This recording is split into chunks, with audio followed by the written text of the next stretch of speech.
His face looked as if it had seen the years dance by hundreds of times.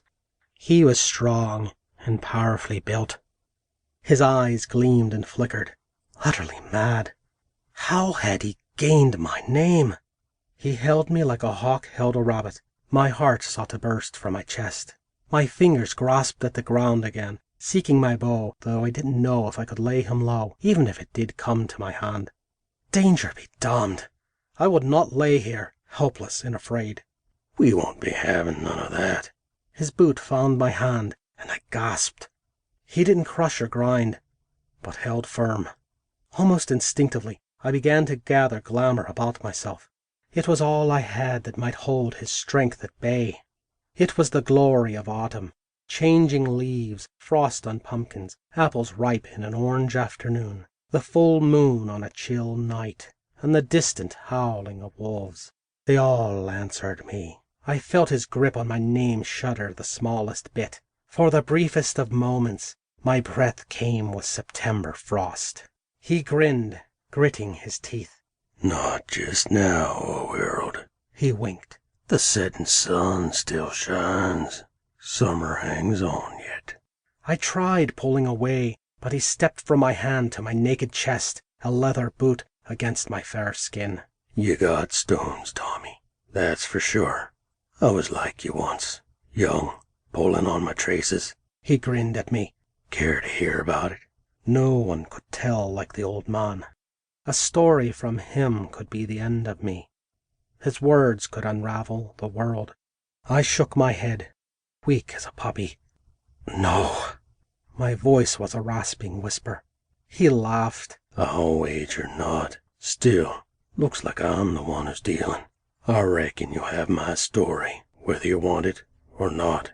I struggled to move, but he leaned onto the boot, holding me fast. Power unseen, yet more real than the dying sun or the ground beneath me, gathered around us, whispering lost songs.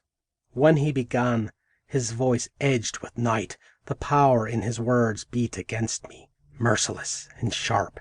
Once, the people lived in darkness and cold, deep in the shadow of the first mountain. All knew that the Creator had a great fire far away in the sky. The Creator kept the fire because he believed that if man held it, he would learn all the hidden secrets of the world. The same power slumbered within me, but sleepily turned its head toward the story in fascination at his ancient, fierce glam. His voice crashed like thunder through an endless sea. My secret heart opened to his words, and my glamour fed into his strength like the wind feeds a fire. Terror stabbed like a spear in my chest. He was stealing my strength, taking it and weaving it into a telling that, no doubt, would only make him stronger. His words gouged as water shaping stone. He could kill me. He could steal every bit of glamour I possessed. I had to stop him. Yet for all my effort, I merely writhed on the ground. The power surrounding us eagerly gave in to his story, taking the form that the old trickster gave it. Some man called upon all the animals, asking for help to get some of the Creator's fire.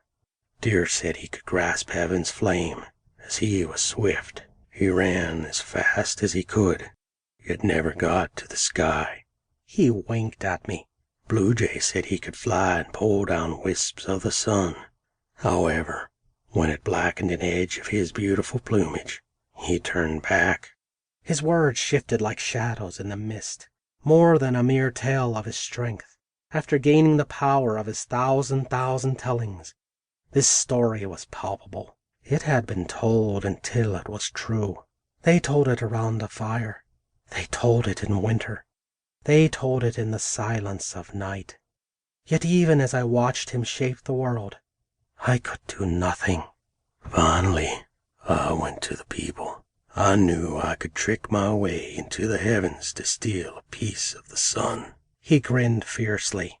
I shadowed and stalked my way there, wending my way through the 7 gates. I passed every guardian, beguiled my way through every door. Eventually, I stood at the Creator's hearth where the sun burned. I took a deep breath, turning my head from him.